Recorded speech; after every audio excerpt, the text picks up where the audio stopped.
messieurs, bonjour, bienvenue dans le journal de la matinée. Voici les titres de ce mercredi 1er décembre. C'est novembre, le mois sans tabac. Plusieurs méthodes existent pour arrêter de fumer. C'est ce que le docteur Benjamin Petit, assistant chef de clinique en addictologie, va nous expliquer. Violences faites aux femmes, Dijon se mobilise pour lutter contre ces agressions. La campagne débutée le 25 novembre s'est invitée dans les commerces et dans l'espace public. Qui dit Noël dit cadeaux, des cadeaux éthiques venus des quatre coins du monde, oui, ça existe. Où pouvons-nous les acheter à Dijon? Ça reste la question. Pas de cigarettes pendant 30 jours, c'est le défi que se sont lancés des consommateurs de nicotine en novembre pour la 6e édition du mois sans tabac. Il existe des solutions pour se débarrasser de la dépendance, un dossier de Marie Lévesque et Clément Batelet. Johanna a allumé sa première cigarette au lycée. Cette étudiante en psychologie de 20 ans s'est engagée à ne plus fumer depuis le 1er novembre. Ses motivations, l'argent et retrouver sa voix d'antan. Honestly, it's a shit show, my God, but it's this show I want. Ce qui m'aide à arrêter de fumer, c'est d'avoir la cigarette électronique.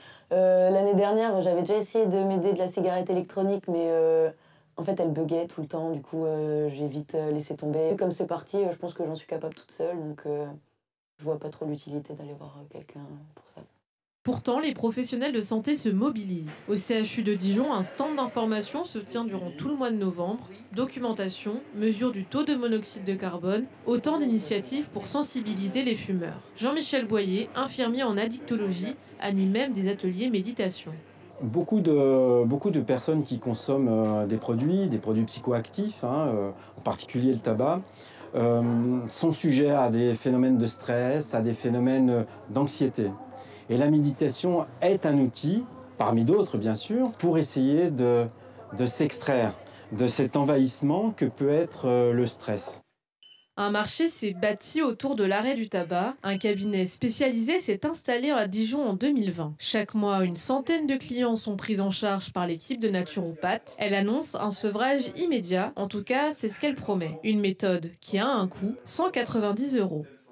Notre méthode, elle est là pour justement venir supprimer ce besoin en nicotine, donc par le biais du laser. On va stimuler des terminaisons nerveuses sur l'oreille, donc qui sont toutes en lien avec soit la dépendance, soit des organes en rapport avec l'action de fumer. Il y a énormément de monde qui est déjà passé par la case patch, d'autres méthodes finalement alternatives et qui finalement n'ont pas trouvé la solution pour s'en détacher sur du long terme. Le mois sans tabac a fait ses preuves. Ceux qui y participent ont 5 fois plus de chances d'arrêter définitivement de fumer.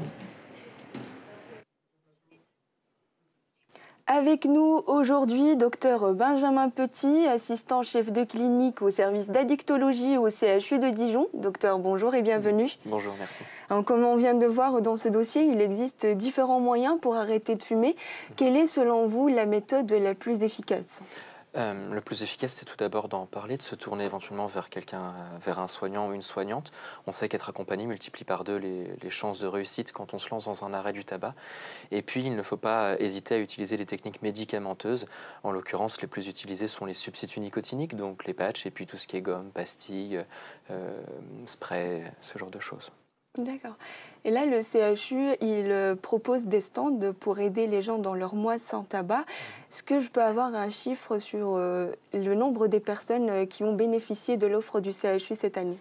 Alors, c'est dit, j'ai pas les chiffres des personnes qui sont venues dans notre service cette année pour essayer d'arrêter. Je m'en excuse éventuellement.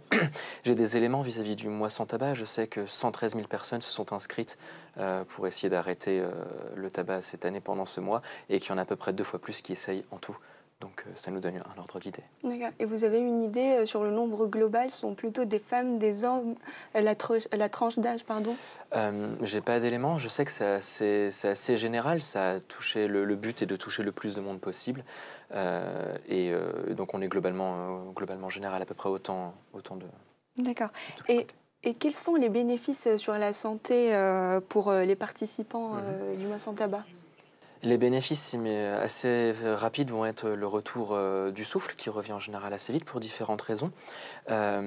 Également après une période de toux qui paradoxalement transitoirement augmente pendant 15 jours, un mois, ensuite elle diminue et disparaît, ce que les fumeurs et fumeuses expérimentent souvent.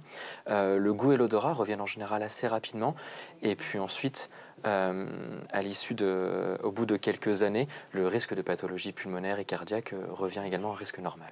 D'accord. Merci, docteur. Merci d'être venu.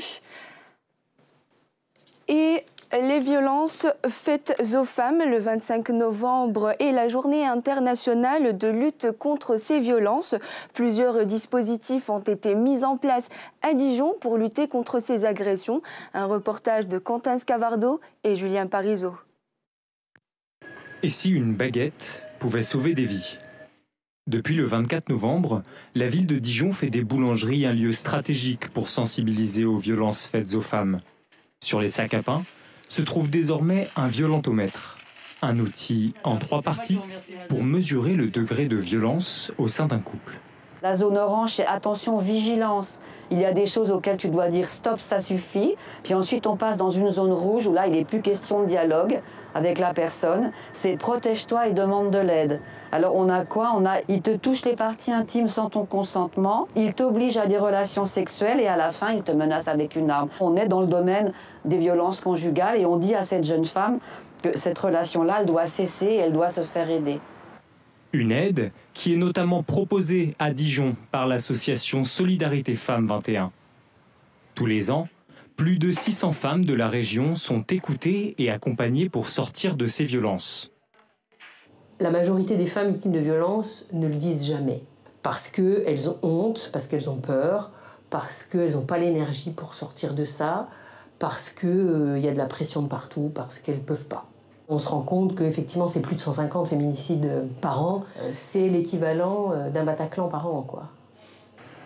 Il y a les violences au sein du foyer, mais aussi les harcèlements en milieu urbain et dans les transports en commun. La compagnie de bus et tram dijonnaise Divia a lancé ce mois-ci une campagne pour mettre fin à ces agressions. On rappelle que si vous êtes victime ou témoin de violences dans votre entourage, vous pouvez contacter le 3919 pour obtenir de l'aide. Et Noël se rapproche et les cadeaux aussi. Est-il possible d'offrir des cadeaux éthiques sous le sapin?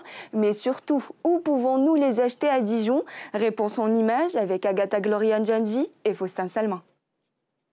Noël n'était plus une ordure. En organisant un marché de Noël équitable, l'association Artisans du Monde Dijon permet aux consommateurs d'offrir des cadeaux conçus dans des conditions viables. Au Cellier de Clairvaux, les objets vendus viennent d'Asie du Sud, d'Amérique latine et d'Afrique. Une partie de l'argent est reversée aux communautés locales. Aujourd'hui, on s'est habitué à effectivement aller dans des petites boutiques, on va acheter une tasse 4 € ou peut-être moins. Et en fait, c'est pas ce que coûte un produit s'il est fait correctement et si la personne qui l'a fabriqué, elle l'a fait dans de bonnes conditions. Du parfum ou un livre, voilà les cadeaux préférés des Français à Noël. Même si le marché n'en propose pas, cela ne décourage pas les clients ce jour-là. Le commerce équitable, c'est pour faire des petits cadeaux surprises. Après, j'ai des cadeaux plus ciblés, je vais dans les magasins où je vais les trouver. Je fais un petit peu un mélange de tout. Chez l'atelier de couture by Soussou, les vêtements sont faits à la main et sur mesure. Séverine Maire dit concevoir des vêtements éthiques et éco-responsables made in Dijon. 90% des collections sont réalisées à partir de chutes de tissu. Un pantalon peut aller jusqu'à 170 €. Mais bien souvent, ce sont des modèles uniques ou en mini-série et mini-série, c'est pas plus de 5 pièces. Si l'originalité des produits est séduisante, le commerce éthique ne reste encore qu'une niche en recul à Dijon. Habitué à accueillir 2000 visiteurs chaque année, le marché de Noël a vu son affluence diminuer significativement. Une info économique, l'État va consacrer 500 millions d'euros supplémentaires au déploiement de bornes de recharge pour véhicules électriques, dont 200 millions d'euros pour prolonger le programme Advenir, destiné à financer l'installation de bornes de recharge dans les copropriétés, les parkings ou sur les voiries. Et pour terminer, un point météo. La région Bourgogne est en vigilance neige et verglas. attention sur les routes. C'est la fin de notre édition préparée par les étudiants du Master 2 Médias et Création Numérique. Merci de l'avoir suivi. À très bientôt.